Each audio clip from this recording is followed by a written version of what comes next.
And joining us now on the line in Washington, D.C., Robert J. Shapiro, former U.S. Undersecretary of Commerce during Bill Clinton's second term, now the chairman of the economic advisory firm Sonacom. Robert Shapiro, it's good to have you on the line there from the U.S. Capitol. How are you tonight? I'm fine. It's a pleasure to be with you. Appreciate your time tonight. I want to start by just putting up a graph that I'll share with our viewers here on the unemployment picture in your country going back to before the Great Recession. And these numbers really do paint a stark picture how back in August of 2007, unemployment was only at 4.6%. Then a year later, just before the Great Recession, at 6.1%, and then the spike, 09, 10, and 11, well north of 9%. And I guess we should start with why you believe the unemployment rate in your country is still, these 3 years later, so stubbornly high. Well, Steve, this is really typical of what happens to an economy that has suffered a very serious financial crisis. A recession triggered by a financial crisis is different from a normal business cycle recession. The financial crisis is driven by certain basic distortions in the market, structural problems in the market. In our case, there were structural problems in finance, and there were structural problems in housing. And as you pass through the crisis, unless you directly address the forces that created the crisis, they will still be around to hold down growth and consequently hold down employment. And has that in fact happened? Have those two specific things been adequately addressed? No, they haven't. And that's why we still have very high unemployment. Though we have been making some progress, even though it's not enough. The fact is that the president's stimulus, plus the stimulus of the Fed, turned around the job market by the end of 2009. And we saw that the private sector began to create jobs starting in late 2009 and the beginning of 2010. But the public sector continued to lose jobs. And in particular, that's because cities and states have balanced budget amendments. So they were forced to cut back teachers, police, social workers, all public workers. And so that's part of the picture here. But the main reason is that the structural problems that led to the financial crisis are holding down the two sources of demand for labor, and that is consumption spending and business investment. And let me take you to a third area, which is the U.S. housing market, which continues to flounder. Why has it not stabilized itself, despite all of the efforts, as would have been hoped? Well, actually, the housing market is the single most important reason why consumer spending, consumption has not come back. What we have is very abnormally high home foreclosure rates. That's a combination of the financial crisis, the burst in the bubble of the housing market, and a deep recession which has cut back both jobs and the hours that people work. So you began with a lot of people with subprime mortgages going into foreclosure.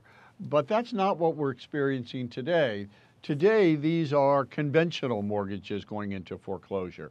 And it's driven by falling housing prices, which the foreclosures contribute enormously to. When a home goes into foreclosure, it reduces the value of all the homes nearby. And it puts a kind of taint on the neighborhood. And of course, the bank, which has taken over the house, is now willing to sell the house at a much reduced price. That brings down all housing values in that area. Well, you've got millions of these happening every year now. And these are, again, not subprime, but conventional mortgages. Well, those are pulling down housing prices and preventing the housing market from stabilizing. And as a result, not only are people less likely to buy houses, because after all, who wants to buy something whose value is going to be less 6 months from now than it is today? But in addition, the reduction in the home equity that Americans hold. Their home equity is the primary source of wealth or asset for most Americans. And the value of that has been contracting now for 4 years. It makes people literally poorer. And when people are poor, they're much less likely to spend freely.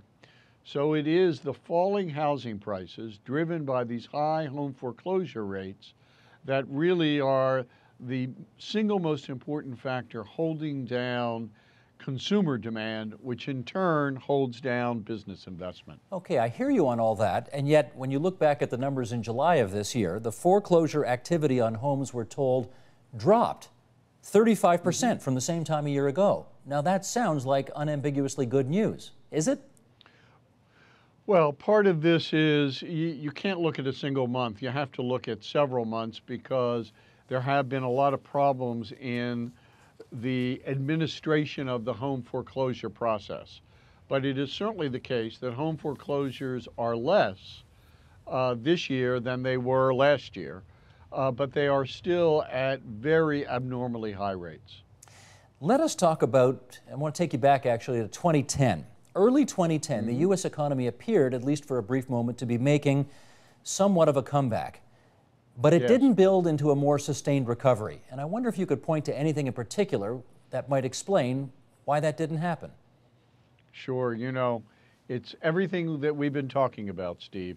What you had was you had a stimulus, a very large stimulus, both fiscal and monetary stimulus, which reversed the sharp decline in the economy.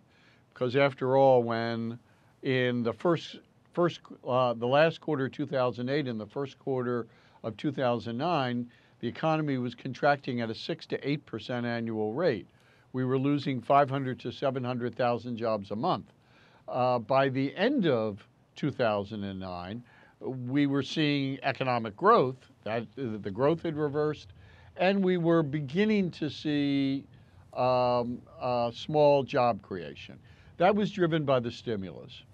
The stimulus, however, played itself out by mid-2010.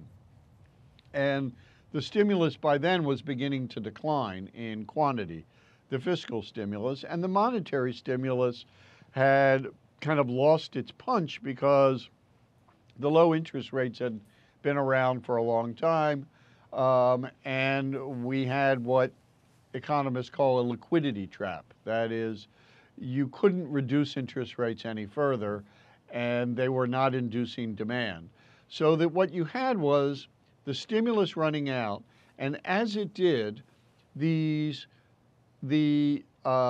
distortions, the structural problems that had produced the crisis reasserted themselves. One is the distortions in finance.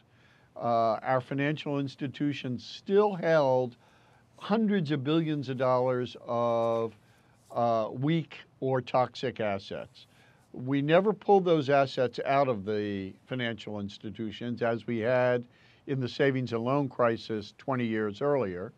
And so they still held them.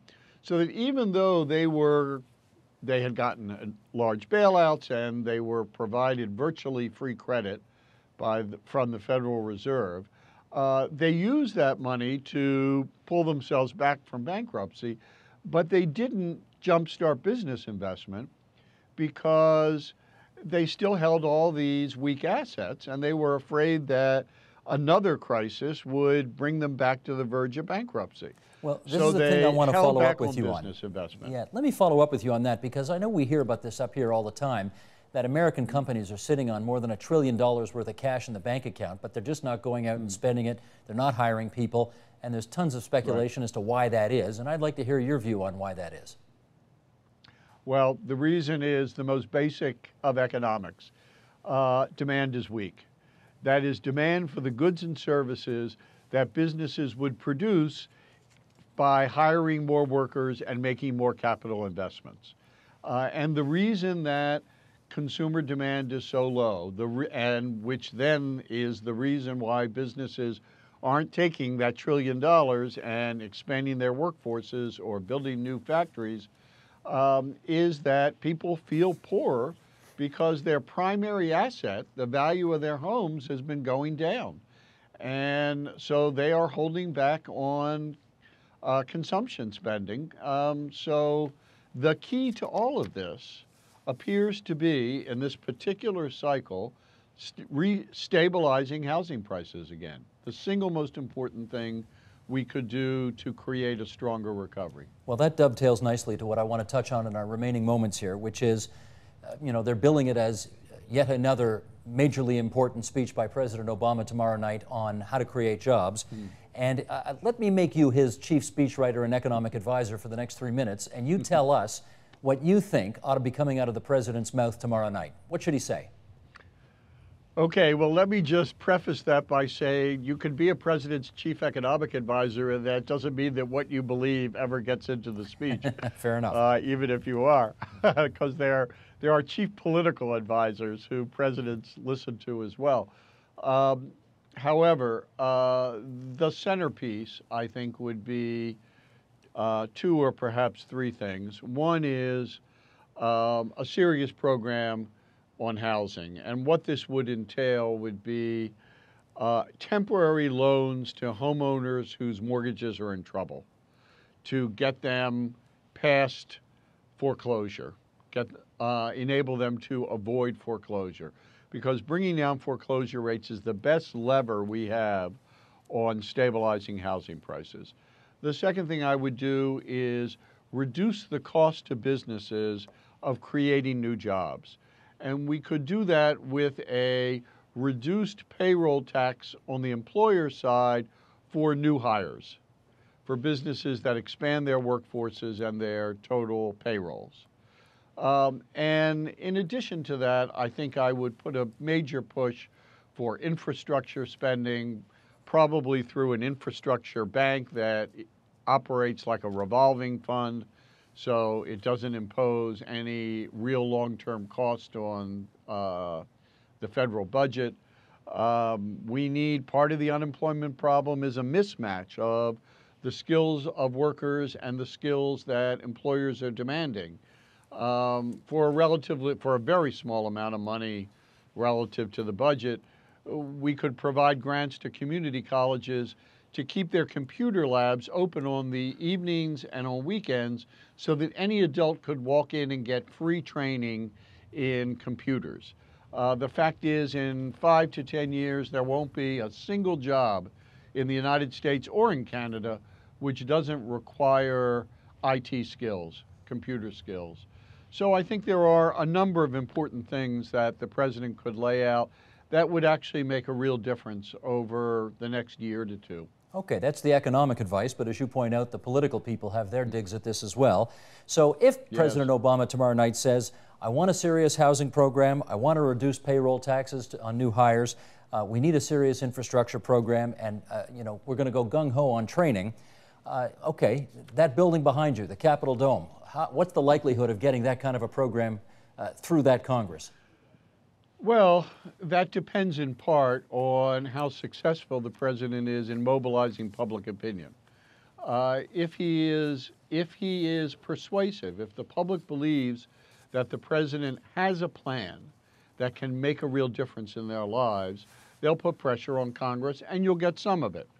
As for the rest of it, the fact is the Republican Party in the last 6 to 8 months has seemed to be somewhat hostage to a fairly radical faction within the House, this Tea Party faction, and it's possible that they will put a no to all of this. In that case, the president should take it to the country. We have a presidential election coming up in just a little over a year. We could have a national debate on this for a year, and if the president wins, he has a mandate to do it. There is one last thing I'd like to mention, Steve. We're down to our last 10 seconds, if you can, Mr. Shapiro.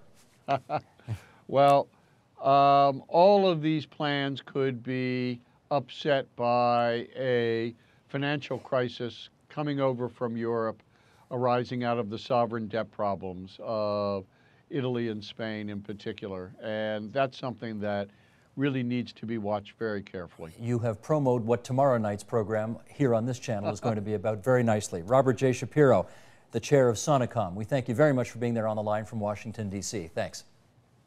Anytime, Steve.